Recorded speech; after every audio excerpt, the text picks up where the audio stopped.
Alô, amigos, estamos começando aqui no Box 21, na Carlos von Coseres, número 304, mais um programa .net. Com as imagens, naturalmente, de quem? Olha aí, Vídeo Ágape, Roberto Aguiar. Telefone, e-mail e tudo, supervisionado, naturalmente, pela diretora, doutora Baixinha. Ela que manda e ele faz, e faz bem feito. Nosso convidado de hoje é o ginecologista e médico do Hospital de Clínicas de Porto Alegre, membro da comissão organizadora do Congresso Internacional de Controle do Câncer na Mulher, o Dr. Jean Carlos de Matos.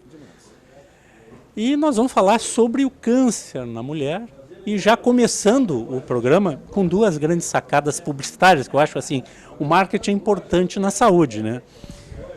O Outubro Rosa e o Novembro Azul. Podia ser vermelho, no meu ponto de vista, mas tudo bem, né? Já que fizeram, podia ser vermelho, né? Mas tudo bem, eu até aceito que o Novembro seja azul. O que o senhor, como médico que trabalha nessa área do câncer da mulher, vê nessas campanhas que estão marcando já da mulher já há alguns anos, né? O Outubro Rosa e o do homem mais recente? Antes de tudo, um abraço para ti, Ricardo, obrigado pelo convite e obrigado aos nossos ouvintes. Eu acho que é uma chance muito interessante, quando se fala em prevenção de doenças, tratar de estabelecer metas de atingir a população-alvo. Nós temos que levar a linguagem adequada e levar a mensagem adequada para toda a população. Eu, como ginecologista, inicialmente a gente pensa nas mulheres. E nós sabemos, e a gente pode aproveitar o gancho desse congresso quando se fala do HPV, que é um vírus que está ligado diretamente ao câncer de colo do útero. A gente sabe que não vai ter câncer se a gente não tiver esse vírus. Nós, por muitos anos, ficamos só fazendo o tratamento das lesões. Na última década, vários estudos mostraram que o quê? Que se a gente vacinasse essa população, a gente conseguiria bloquear o processo de infecção, bloqueando o processo do desenvolvimento do câncer de colo do útero. Então, nós podemos dizer que se a gente conseguir vacinar a nossa população, nós vamos estar bloqueando o processo de câncer de colo do útero. Mas essa vacinação pode ser feita por ti. Eu sempre digo que a chance de estar conversando na televisão, levar mensagem de prevenção para toda a população, faz com que cada um de nós, homens e mulheres, pensemos de qual a forma que nós temos, qual a forma mais adequada, mais fácil de fazer prevenção de doenças. Por exemplo, eu sempre digo, tanto para o homem e para a mulher, se nós temos uma história importante de câncer na família, eu tenho que lutar contra outros confadores, não contra a minha história. A tua história familiar vai ser sempre a tua história, mas fumar, cuidar do peso, fazer exame de revisão, e tu colocasse assim, antes da gente entrar no ar, da dificuldade do homem se convencer da importância de fazer prevenção. A mulher está acostumada, desde que começa a sua vida sexual, procurar atendimento com o ginecologista. O Outubro Rosa é muito mais do que um dimensionamento e uma simbolização do que é feito com a mulher há muitos anos. Eu acho que nós, homens, temos que entender também do papel da prevenção de doenças, de estabelecer uma rotina de exercícios, estabelecer uma rotina de vida saudável, evitando o álcool em excesso, evitando o uso de cigarro, evitando ficar muito tempo sem fazer um exame de revisão com o seu urologista, com o seu clínico geral. Então é muito importante levar essa mensagem, e a chance de estar conversando na televisão faz com que a gente consiga vacinar, entre aspas, um número muito grande de pessoas, que vão ter um benefício real na prevenção dessas doenças. A gente pode falar especificamente desse congresso, que é uma chance ímpar, que a gente vai estar discutindo aqui em Porto Alegre com experts do mundo inteiro.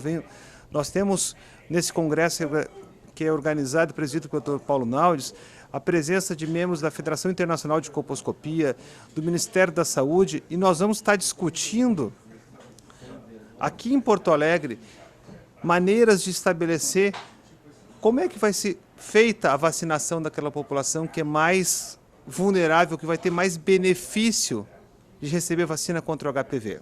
Eu acho que a população tem que entender que o HPV é um vírus que a gente pode se contaminar através do ato sexual. Então, quando a gente começa a vida sexual, a gente vai se contaminar por esse vírus e a gente pode, com determinadas condições favoráveis a esse vírus, então a presença de cofatores, a defesa imunológica não tão adequada, provocar o surgimento daquelas lesões que podem levar ao câncer de colo do útero. Então, o homem também é portador disso? O homem é portador, ele também vai ter algumas consequências, como o surgimento do câncer na mulher no colo do útero. Também o HPV está ligado, tanto como um quadro de uma doença sexualmente transmissível, como aquelas chamadas classicamente de crista de galo, de verrugas genitais, que são os condilomas acuminados, mas também ele está associado com câncer de pênis. Por exemplo, Recife é a capital, é a cidade do mundo onde tem mais casos de câncer de pênis. Certamente a gente tem um número muito grande de pessoas portadoras do vírus e há uma troca de vírus entre a população masculina e feminina e quem tem atividade sexual, fazendo com que as pessoas se contaminem e fiquem expostas e fiquem susceptíveis a ter tanto câncer de pênis no homem, por exemplo, como no câncer de colo do útero, como câncer de canal anal na vagina e no homem, porque o câncer de canal anal também está associado a esse vírus. Então é importante a gente trazer essa informação para toda a população. Para aquela população que já começou a vida sexual, é importante a gente fazer uma outra vacina, que seria convencer as pessoas da importância de fazer exame de revisão periodicamente. Então, procurar o seu ginecologista todos os anos para, através de métodos já estabelecidos, como o Papa Nicolau, que é o exame citopatológico do colo do útero, que é o preventivo, que as pessoas chamam do... Tradicional e antigo? Tradicional e antigo, mas que tem eficácia e tem um impacto muito grande para a população feminina, porque, assim, só para ter uma ideia, no mundo inteiro morrem a cada ano em torno de 270 mil mulheres. Isso é mais ou menos uma mulher morrendo a cada 2 minutos. No Brasil, nós temos em torno de, estimado para este ano, em torno de 18 mil casos, em torno de 7 mil a 8 mil casos de morte de mulher, numa faixa etária entre 40, 50 anos, na quarta, quinta década. Então, no mundo inteiro, morrem uma mulher a cada 2 minutos. No Brasil, são 8 mil mulheres por ano. A gente pode calcular mais ou menos isso, então de 20 mulheres por dia no Brasil. Imagina a gente estar perdendo mulheres na faixa na quarta década de vida, que deixam filhos pequenos, deixam filhos órfãos, desestabilizando, muitos lares. E a gente, exatamente, a gente fala tanto de mudar o mundo e melhorar, e a gente tem que sempre centrar, os grandes programas mundiais centraram na figura feminina, que é o eixo e o norte das famílias. Normalmente a mãe cuida dos filhos. E com uma ação, a mulher já está acostumada com isso, mas essa ação da campanha de vacinação contra o câncer de colo de útero, tu está me dizendo que isso também, o homem pode ajudar e muito isso aí, Tu desse números aí que assustam, Então, nós temos que fazer essa campanha porque a prevenção salva vidas, Inicialmente, a vacinação contra o HPV no Brasil está sendo planejada para meninas. Então, de 11 a 13 anos, para se começar a vacinar no ano seguinte, agora em 2014, em 2015 começar a vacinar meninas de 9 a 11 anos. Não está estabelecido nessa fase inicial. E só, doutor, desculpe, isso vale para sempre, como aquelas vacinas antigas, vale por um período grande? A gente imagina que provavelmente já se deu uma cobertura por pelo menos 20 anos. Provavelmente, porque os estudos não têm mais do que 20 anos. Mas provavelmente a gente vai chegar a uma informação que essa vacina protege por mais tempo, por mais do que 20 anos. Eu ia colocar da experiência da Austrália, que por questões de gêneros, estão vacinando meninos e meninas, com uma redução importante no número de lesões vulvares, como condilomas, tanto em homem quanto em mulher. Mas a gente sabe que a mulher, infelizmente, é a que sofre mais as consequências do impacto dessa infecção. Ela é mais vulnerável porque o colo do útero é um órgão de predileção do HPV e ele vai trazer grandes prejuízos quando do surgimento de lesões. E leva ao óbito? Certamente, o câncer de colo do útero, se não for tratado adequadamente, leva a óbito. Eu coloquei uma mulher a cada 2 minutos no mundo inteiro, né? Isso é uma guerra, né? Muito mais do que uma guerra por uma doença completamente prevenível. É por isso que a gente acaba sofrendo tanto, porque esta é uma doença que, se a gente vacinar adequadamente a população, nós vamos estar prevenindo, de maneira geral, em torno de 80% a 90% dos casos de câncer de colo do útero. De 270 mil, então de 300 mil casos por ano, a gente já está prevenindo em torno de 250 a 260 mil casos de mortes com a simples aplicação de uma vacina. Né? O impacto disso, né? Isso é muito e o senhor falou, que era a outra pergunta que eu ia fazer, do homem tomar vacina. Então, na Austrália, eles já estão dando a vacina para os jovens também, do século masculino. Sim, na Austrália já está se vacinando os homens. No Brasil, já a vacina está liberada também para os homens, mas ainda só na rede privada. Né? Então, existem 2 vacinas comerciais. Uma delas já está na bula, a regulamentação para ser indicada para meninos. Né? Então, mas na estratégia do Ministério da Saúde, o foco é vacinar as meninas. O impacto é maior. Provavelmente, à medida que a gente conseguir abranger pelo menos 80% da população feminina, a gente vai ter força e dinheiro suficiente para vacinar os meninos também. Né? Porque a gente quando trata em saúde, a gente tem que estabelecer metas. Né? A gente, infelizmente, num país como o nosso, a gente ouve falar que a gente vai gastar quantos bilhões para estabelecer uma Copa do Mundo, com construção de grandes estádios, e a gente devia voltar recursos para coisas simples, que vai trazer realmente um impacto para a nossa população, como a vacinação contra esse vírus, ou contra a vacinação contra as outras doenças, ou como levar informação a respeito de quão importante é educar o homem, de quão importante é educar a mulher na prevenção de câncer ou na prevenção de complicações. Bom, nós vamos a um rápido intervalo e já voltamos. Esse é o Ponto Net.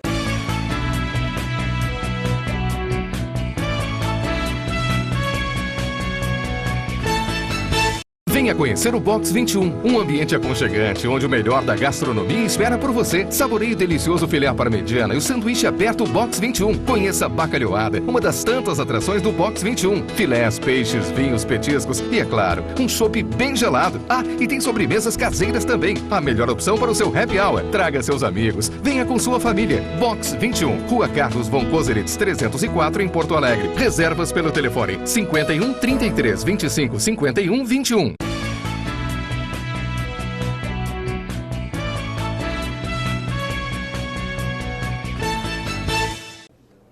Por que essa idade tão tenra nas mulheres e nos meninos? Esse tipo de vacina não pode se dar para pessoas mais velhas, com maior idade? Assim, na verdade, as vacinas foram desenvolvidas para aquela população que não foi ainda contaminada pelo HPV. Então, de maneira geral, as vacinas elas devem ser aplicadas na população antes que ela seja exposta ao vírus ou à bactéria ou qualquer outro agente. Então, os estudos foram feitos sempre numa população que era negativa para o HPV. Qual é essa população? Onde a gente vai encontrar uma população negativa para o HPV é naquela que não começou a vida sexual. A gente sabe que o pico de infecção pelo HPV é em torno dos 20 anos, que a pessoa começa a ter vida sexual por volta de 16, 17, 18 anos, com um pico em volta dos 20 anos. Nas estratégias de vacinação, se viu que a gente tinha que atingir aquela população que era negativa para o HPV. Então, foi-se diminuindo a idade de vacinação. Um outro dado importante, extremamente interessante, que as vacinas aplicadas em crianças provocam uma resposta imunológica muito melhor. Então, os filhos da gente com em torno de 10 anos vão ter uma resposta imunológica muito melhor do que a minha resposta, que tem 46 anos. Assim como a tua. Vacinando uma população negativa que funciona muito bem imunologicamente, nós estimamos que ela vai produzir os anticorpos necessários para quando ela for exposta ao HPV. Tu já colocasse para mim assim, mas, Jean, qual é o tempo que vai durar essa vacina? Isso é importante as pessoas, para entender o significado dessa vacinação. Os estudos já mostram, num segmento de 10 anos, que os anticorpos contra aqueles tipos de HPV encontrados nas vacinas persistem bastante elevados, dando a entender, e os estudos já mostram que há uma proteção por 10 anos. Cálculos matemáticos, e são feitos sérios e credenciados esses estudos pelo CDC, que é o órgão americano, pelo EMEA, que é um órgão europeu de controle de vacinas e de medicações, pelo Ministério da Saúde, pela Anvisa, que a gente pode extrapolar uma proteção por 20 anos. Então, vacinando aquela menina que produz um alto número de anticorpos por volta dos 10 anos, quando ela começar a sua vida sexual por volta de 20 anos, ela vai estar imune, ela vai ter o contato com a HPV. No momento que ela tem o contato, o sistema imunológico dela reconhece aquela proteína, porque o HPV tem uma capacidade de permanecer muito tempo e como se fosse invisível, ele infecta as células e o organismo não consegue reconhecer que aquela célula está infectada. E por isso que ele muitas vezes ele vai levar ao câncer. Então o organismo reconhece que aquela paciente foi vacinada, que está entrando em contato com aquela proteína daquele vírus e ela vai produzir a produção de anticorpos e vai destruir aquele vírus. Então ela não se infecta. E a gente vai ter proteção por volta dos 20 anos e por volta dos 30 anos. O que é importante a gente entender também, que por volta dos 20 anos as pessoas trocam muito mais de parceiros. Então, a chance da pessoa se contaminar pelo HPV é muito maior por volta dos 20 anos do que por volta dos 35 anos, que de maneira geral as pessoas começam a estabelecer relações monogâmicas. Então a pessoa troca mais de parceiro por volta dos 20 anos, quando chega por volta dos 35 anos, ela vai ter já uma vida mais monogâmica e uma chance menor de se contaminar pelo HPV. E eu acho que a gente é importante, quando a gente fala, e tu falasse do outubro rosa, do novembro azul, e eu estou falando de uma doença que é sexualmente transmissível, a gente tem que abordar não só câncer, mas também levar a importância de toda a população de se manter sempre atenta a usar preservativos para a prevenção do HIV também. Isso é um dado muito importante, que a gente tem uma população bastante exposta e a gente tem que convencer os nossos jovens a usar preservativo também para não se contaminar por outras DST e principalmente para não se contaminar pelo HIV. Né? Isso é muito importante. Bom, vou lhe fazer algumas perguntas de cunho de consultório. Tá? O senhor já alguma vez fez uma estatística, a cada 10 mulheres que vão no seu consultório, quantos homens fazem o mesmo com o seu médico? Tá? Anualmente, por exemplo, porque o senhor, no mínimo, vê as suas pacientes uma vez por ano. É uma coisa normal, né? É uma coisa normal no médico. Ou se ela não vai, mas o senhor vai no outro médico, mas é comum na mulher. Eu sempre pergunto isso aí porque o homem é rebelde. O homem quem procura acha, eu não vou no médico porque eu vou achar alguma coisa antes, é melhor achar antes que tarde demais, né, doutor? Olha, eu não tenho esse dado assim, de qual é a procura, né? Mas, empiricamente. Eu imagino que em torno de 20% dos homens procure o consultório do seu clínico geral ou do seu urologista. A gente, ginecologista, tem um papel ao longo da vida da família, então a gente acaba, muitas vezes, fazendo o pré-natal, né, como obstetra, do casal. E vocês conversam muito com os maridos, né? Conversa com o marido, e daí, neste momento, o ginecologista consegue passar essa mensagem de que as pessoas procurem um atendimento. Eu sempre conto que uma das palestras mais brilhantes que eu assisti na minha vida foi de um médico que ele era presidente da Sociedade Americana de Oncologia, que ele largou a medicina de forma tradicional para se tornar um comunicador. E ele montou um preventório numa cidade americana, que seria o quê? Ele buscar nas famílias de pessoas com doenças, com câncer, a irmã da pessoa que tem câncer de intestino, buscar o filho de um pai que teve um tipo de câncer que está ligado à linha genética, ou uma incidência maior de algum tipo de câncer, porque a gente tem que buscar e pescar na população aquelas pessoas que vão ter mais risco. O homem, por volta dos 40 anos, 50 anos, ele começa a ter risco de doenças, né? Então, assim, é muito comum a gente observar assim, o surgimento entre os amigos da gente, lá pelos seus 50 anos, de histórias de infarto agudo do miocárdio, outros tipos de morte precoce. Nas mulheres isso aparece um pouco mais tarde, mas qual é a mensagem que a gente tem que levar isso para frente?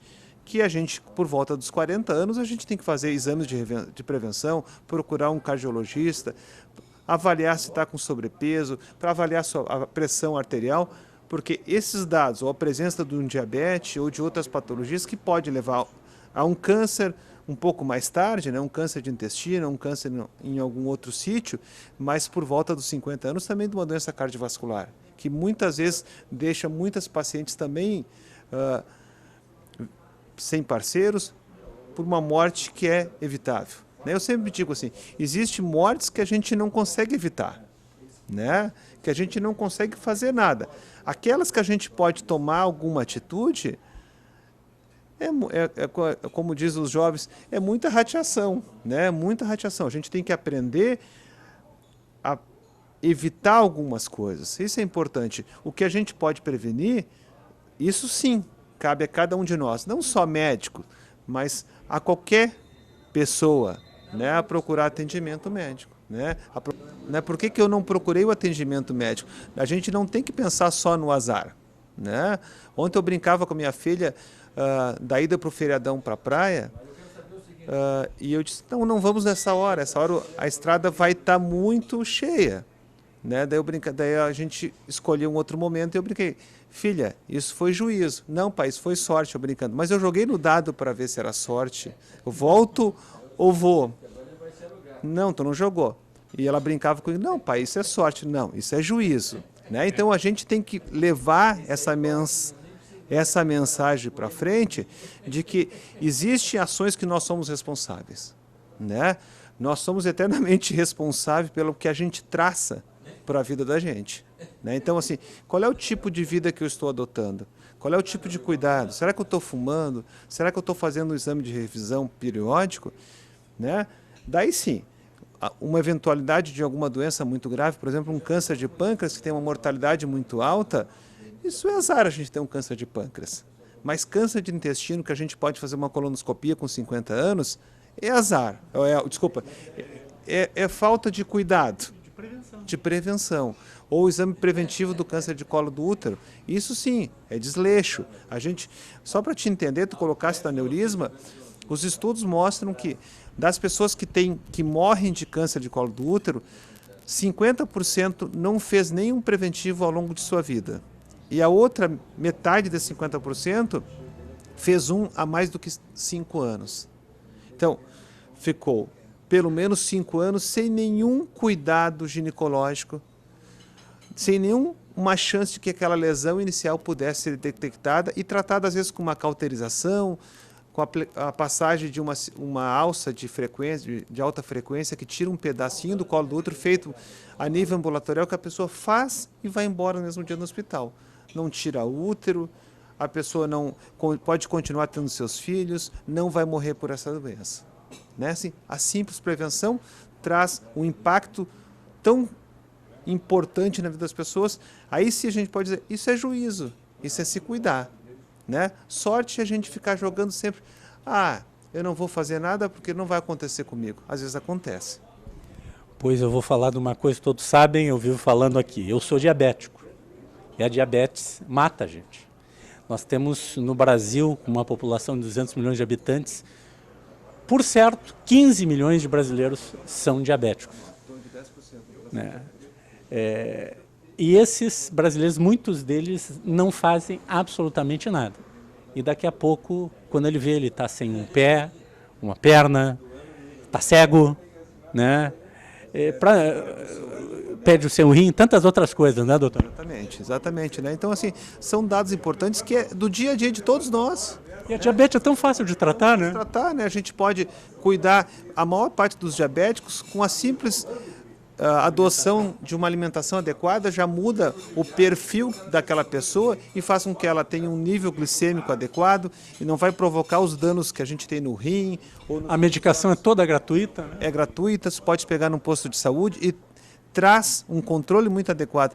Né? Tu colocaste o diabetes na gestação, a gente tem muito diabetes gestacional que muitas vezes causa a morte dos bebês, pelo simples fato de que a gente não está controlando, não está usando a medicação adequadamente, ou a pessoa não se convenceu, ou tem às vezes dificuldades. A gente sabe que o diabético tem muita dificuldade para estabelecer dietas, né? Tem uma necessidade muito grande de comer carboidrato e de doce, né? Então ele tem mais vontade, tem que trabalhar também com a ansiedade dessa população, mas o uso da insulina ou de outras medicações orais vai trazer realmente um grande impacto na mortalidade dessas pessoas, né? Tudo isso é prevenção, né? Tudo isso é o que a gente vai tentar discutir no Congresso, não só de câncer de colo do útero, mas também de outros tipos de câncer genital, mas tentando trazer uma informação adequada e levar essa informação de uma forma adequada e clara para que as pessoas se convençam que tem que se fazer a prevenção, né? Não adianta, eu sempre digo, nós chegarmos com o adolescente e falar numa linguagem rebuscada, que a gente não consiga dar informação de uma forma clara e adequada para aquela população, né? Nós que levamos a informação adiante, vocês da imprensa, nós da saúde, temos que chegar na casa das pessoas com uma informação clara e precisa, deixando as pessoas sem dúvidas esclarecidas, não apavorando ao ponto de fazer com que as pessoas evitem procurar o atendimento médico, evitem fazer uma prevenção, mas simplesmente levando a informação de uma forma clara para que as pessoas entendam que elas são as grandes beneficiadas com qualquer medida preventiva, né? Isso é muito importante. Dr. Jean Carlos de Matos, o telefone do Congresso é o 3359-8703, isso. E quem quiser conversar com o senhor no consultório, 3338-3820. Ó, barbada, 3338-3820. Muito obrigado e vamos ver se a gente tem sucesso nessa campanha aí. E não só no Congresso, mas nessa campanha que é extremamente importante de prevenção. Então, muito obrigado, Ricardo. Um abraço a todos. Espero que vocês tenham, a gente tenha conseguido levar informação adequada para todo mundo, né? De que, na verdade, prevenção não cabe só aos agentes de saúde. Prevenção cabe a cada um de nós e cada um de nós, homens e mulheres, devemos entender nosso papel na prevenção e na adoção de uma vida saudável. Certamente isso vai fazer com que nós vivamos melhor e cada vez mais, independente da ajuda dos outros, né? Assim, de forma na necessidade, mas viver com os outros de uma forma harmônica e saudável. Muito obrigado. Obrigado, doutor. Esse é o Ponto.net.